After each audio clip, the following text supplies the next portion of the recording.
America needs to stand alongside our allies and partners, shoulder to shoulder. Today it's the Philippines, tomorrow it's Japan, it will be Australia and South Korea and other nations in this part of the world, where together, by, with, and through, we will establish the deterrence necessary to prevent war. All we seek is peace. All we seek is freedom and cooperation and mutual benefit. And we find that in friends like our friends in the Philippines. But do not mistake our friendship. Do not mistake our belief in peace and our desire for peace for a lack of resolve. Too many have. And America still stands strong today and will continue into the future. So I want to thank you all.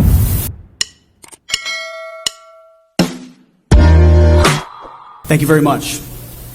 Well, good afternoon. Mr. Secretary, thank you for an incredibly productive afternoon. We're really glad to be here in Manila with Secretary Teodoro on my first trip as the Secretary of Defense in the Indo-Pacific. You know this, the audience knows this, the United States has been fighting shoulder to shoulder with the Philippines since World War II. Our partnership not only continues today, but we are doubling down on that partnership. And our ironclad alliance has never been stronger. This morning, I also had a chance to meet with President Marcos. And Secretary Teodoro and I just had a, as I described, very productive discussion about how to not just continue, but accelerate the progress in U.S.-Philippines alliance. We agreed on the next steps to reestablish, and that's key, reestablish deterrence in the Indo-Pacific region. These efforts build on an ongoing $500 million commitment in foreign military financing and other security assistance to support the Philippines' military modernization. First, we agreed that the United States will deploy additional advanced capabilities to the Philippines. This includes using the Nemesis anti-ship missile system and highly capable unmanned surface vehicles in exercise Balikatan this April. These systems will enable U.S. forces and the armed forces of the Philippines to train together on using advanced capabilities to defend the Philippines' sovereignty. Second, to enhance interoperability for high-end operations, we agreed to conduct bilateral Special Operation Forces training in the Batasan Islands. Did I get that right? Batanes, Islands. Special Forces training together. Third, Secretary Teodoro and I agreed to prioritize bilateral defense industrial cooperation, which is critical. So today we published a joint statement outlining our priority areas for cooperation. This includes co-producing unmanned systems and increasing combined logistics support. I was just in Guam before I came here. We can talk about big systems and advanced technologies, but if you don't have logistics support, I see the folks who run militaries and run formations, you need logistics support to actually operate and advance forward. These initiatives will help us share burdens and promote a more comprehensive partnership. We intend for these efforts to boost both of our economies and strengthen supply chain resilience. And finally, we agreed to launch a bilateral cyber campaign. We're going to work together to reduce cyber vulnerabilities across our alliance, and increasing cybersecurity will allow even more advanced operational cooperation. The challenges we face require that kind of team effort. But I'll tell you this, those aspects are just the beginning.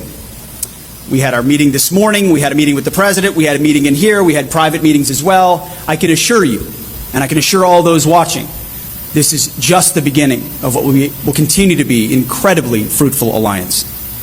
So together we'll encourage our other partners and allies in the region to step up their efforts and their cooperation to increase defense capabilities and strengthen deterrence. We have already set a robust agenda for the next few years. Our staff and both of us are going to remain actively engaged. It reflects the strength, as I said, of our ironclad alliance, particularly in the face of communist China's aggression in the region. And our partnership demonstrates our commitment to peace and security in the Indo-Pacific.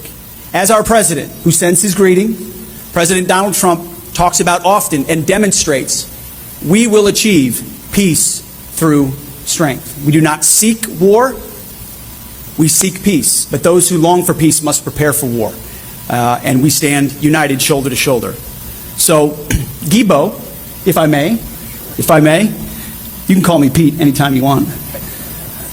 Thank you for hosting us today and for making great progress alongside us.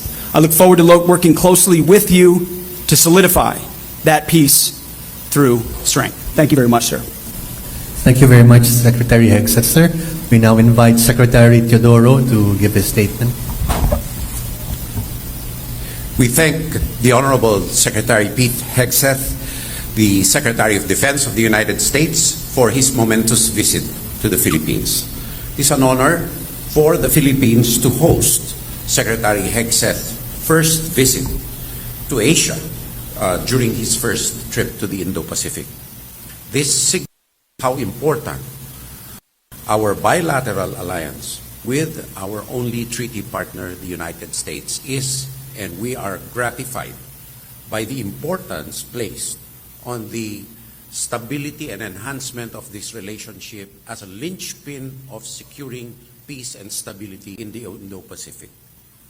We are grateful for the enduring support of the United States, including the State Department's issuance of a waiver, in part, in no small way, through the efforts of Secretary Hegseth and the rest of the team, for a waiver of foreign military financing for the Philippines.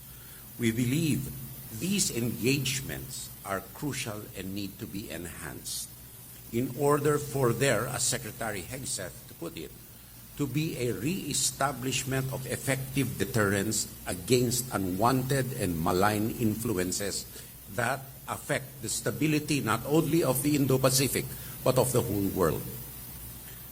And as Secretary Hegseth said, we are going to work very closely, not only with our treaty ally, but with other like-minded partners in re-establishing deterrence. This will mean increased interoperational activities, joint exercises, realistic training in a myriad of scenarios to mirror what may be possible in the future, God forbid. However, we must be prepared to answer and to meet and even to deter any possibility in the future for our mutual defense and the defense of freedom and international law. During our discussions, we discussed the enhancement of the quality of Philippine investments in strategic basing, in capability upgrades, in the skill sets of our fighting men, women, and our civilian personnel to complement the comprehensive archipelagic defense concept, which has in its underpinnings not only the Philippine Constitution, but international law. The deployment of the Nemesis and other unmanned surface vehicles will hasten the introduction of these technologies into the vista of the Philippine Armed Forces and will train our troops to train for higher technological capabilities that we need for effective deterrence in the future. The Philippines is prepared and is in fact taking a more active role in rallying our other allies and like-minded nations to resist any attempt to change international law by acquiescence or a fait accompli in the South China Sea. The number of status of visiting forces agreements that we are entering into is, for the rules-based international order, is proof of this. Because of the increased interoperational activities, we expect increased rotational presence of like-minded and allied troops in the Philippines. With our strategic basing initiative, we will also expect a heightened tempo of the Philippine Armed Force for external and territorial defense to put in our share of deterrence. And we will also expect a hastening of our capability upgrades and our logistical support facilities to support deterrence. And deterrence comes also with synergy with humanitarian assistance and disaster response, because natural calamities hit us the hardest at this time, particularly in the Philippines, which is one of the most vulnerable countries in the world. We will enhance our current EDCA locations, and we will make improvements. Mind you, these are Philippine bases of which we have to invest in. We will enhance them for logistical support. We have talked about establishing a sustainable, effective, and business case-focused defense industrial base, which suits our national interests and advances our economic, defense, and other cooperative resilience activities, which are of benefit not only to each one's economy, but on partnerships and synergies, so that there can be a multiplier effect on the enhancements to different sectors of our societies, of both our peoples. As we know, the relationship between the Philippines and the United States is not unipolar. It is multipolar. And the most important thing are people-to-people exchanges, but also commerce, defense, education, language, and the NBA. This initiative will support the self-reliance defense program of the Philippines and other initiatives of the United States government. On cybersecurity cooperation, as rightly said by Secretary Hegseth, we need to work hand in hand to develop resilience and security of our cybersecurity networks. When we work in partnerships, we need to keep those flows of information secure. We need to keep our own operations secure.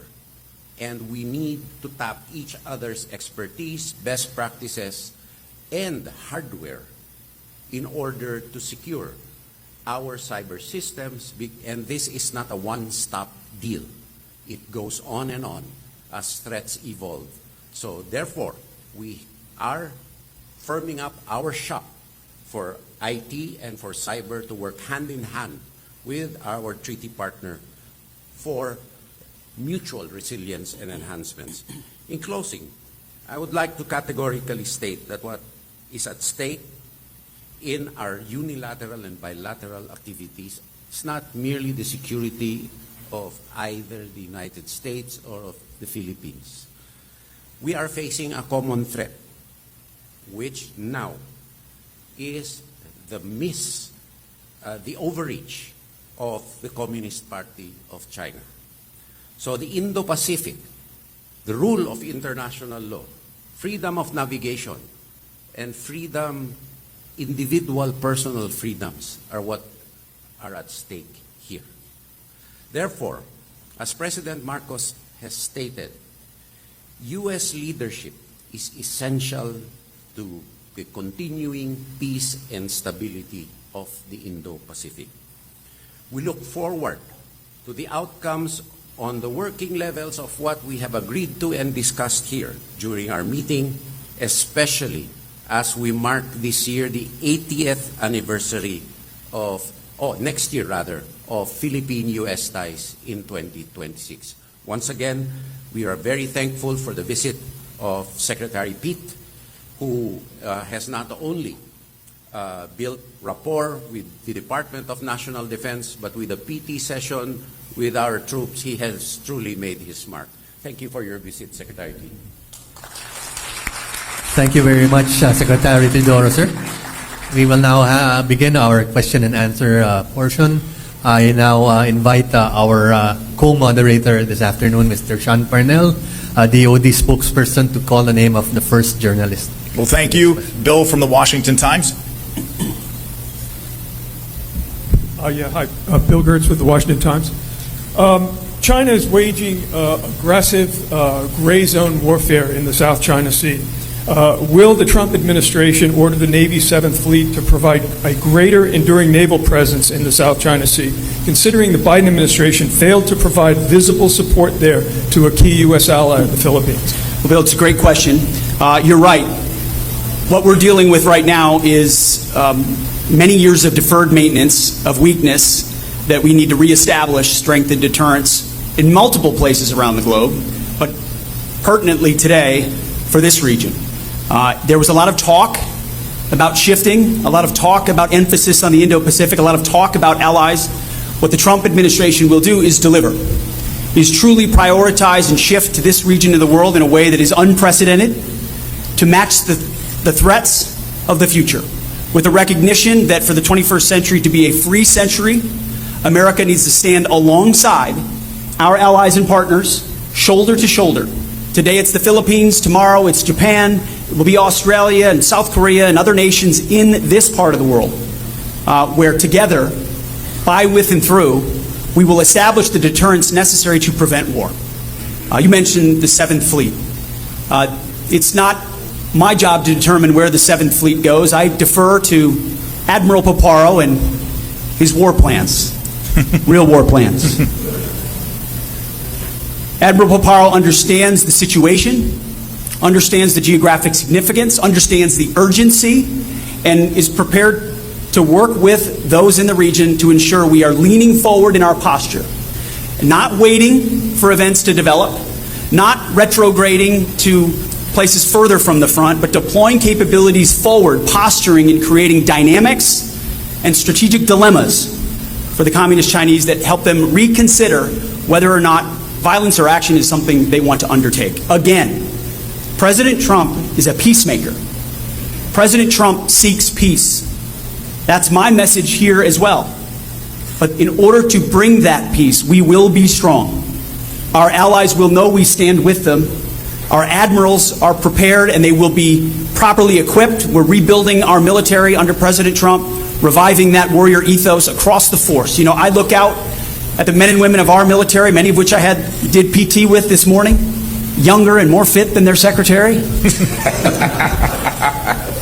And I see mechanics, I see special operators, I see lawyers, I see fuelers, I see pilots, I see sailors, all with different jobs. But what I ultimately see are warriors in the profession of arms, here deployed forward with our allies, postured and prepared to deter war.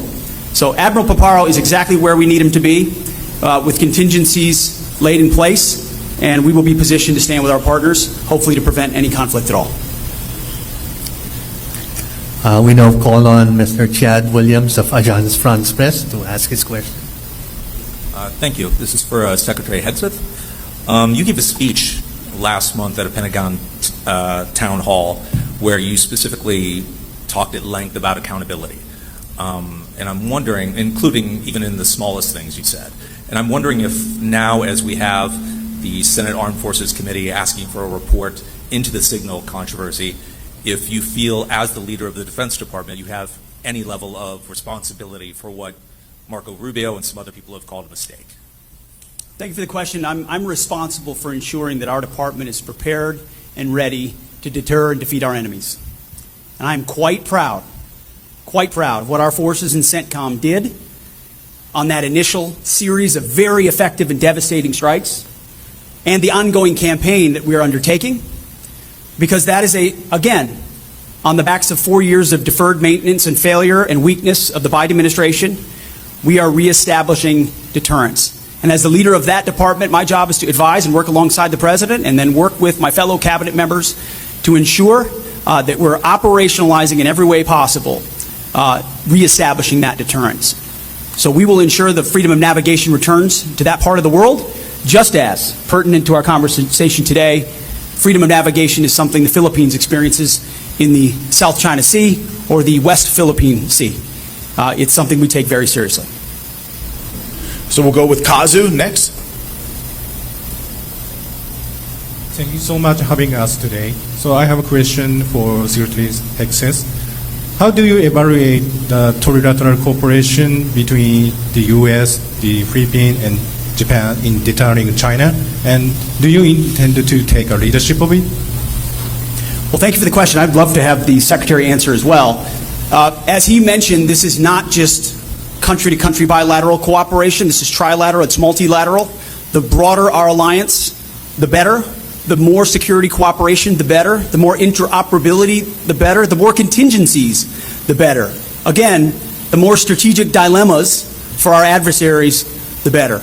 And so we're here in the Philippines to strengthen that partnership. We'll be in Japan to do the same. I believe as we speak, all three countries are sailing together right now in the region.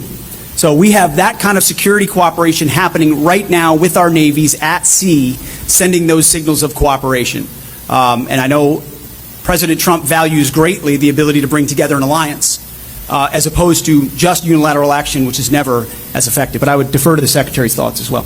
Well, thank you very much, Secretary Hegseth.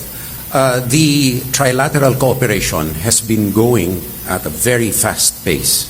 As a matter of fact, we also, aside from the multilateral cooperative activity right now ongoing, Japan has just announced its inauguration of the Joint Operational Command under General Nagumo, which is at the operational level a result of our trilateral partnership. A lot of activities are ongoing, and we are merging and meshing these capabilities together with Australia at a speed which we have not seen in a long time. For the last question, we'll have JP Soriano of GMA News. Secretary Teodoro and Secretary Hegseth, welcome to Manila. Can you confirm the current status and estimated arrival date for the deployment of the mid-range capability Typhoon missile from the Indo-PACOM to the Philippines? And since Secretary Teodoro mentioned EDCA, Secretary Hegseth, how many more EDCA sites should Manila consider establishing in the Philippines, and how soon could that expansion take place? Additionally, and last question, how do you respond to China's warning regarding military cooperation with Manila, particularly their assertion to the Philippine government that, and I quote Chinese MOFA, nothing good could come from opening the door to a predator? Thank you. Go ahead.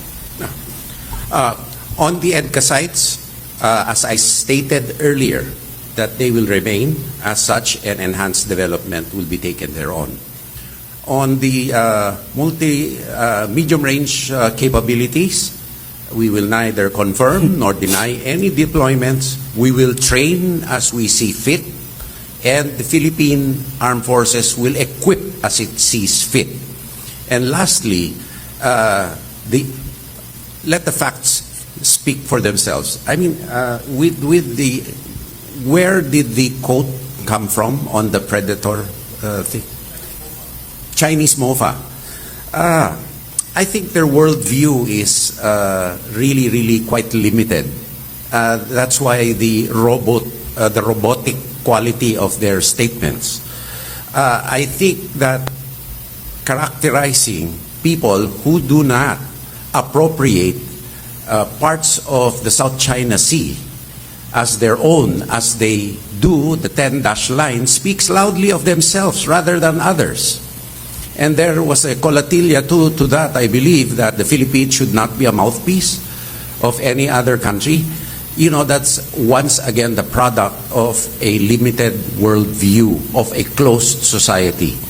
We don't practice propaganda in this country. We practice free speech and democracy. So the Philippines is not a mouthpiece, unlike they themselves, who are mouthpieces of Xi Jinping thought. You know, the problem is, you will hear me, the United States will hear me, Filipinos will hear me, but 1 billion or more Chinese won't get to hear what I said. Powerful words. I will just add two things. There's a long line of countries in the past who have attempted to test U.S. resolve. We are resolved at this time, at this moment, to work with our partners to reestablish the warrior ethos, to rebuild our military and reestablish deterrence, and come alongside our allies and partners, first and foremost, in this region. And then I also, on behalf of the American people, want to thank the people of the Philippines. I want to thank you for your friendship. I want to thank you for your partnership. I want to thank you for your love of our country and our of yours. It is a long, enduring friendship and partnership. So much so that myself and my team will be heading to the U.S. military cemetery here in the Philippines later on today. Which, shame on me, I knew there was a large one here. I didn't know it was the largest outside of the United States U.S. service member graveyard in the world. What a demonstration of the sacrifice America has been willing to make over decades the resolve that generations of Americans have been willing to show for the cause of freedom. We don't seek intervention. President Trump has made it clear we don't seek war. We don't seek to nation build. We don't seek to use chess pieces and move them around the board. All we seek is peace. All we seek is freedom and cooperation and mutual benefit. And we find that in friends like our friends in the Philippines. But do not mistake our friendship. Do not mistake our belief in peace and our desire for peace for a lack of resolve. Too many have. And America still stands strong today and will continue into the future. So I want to thank you all.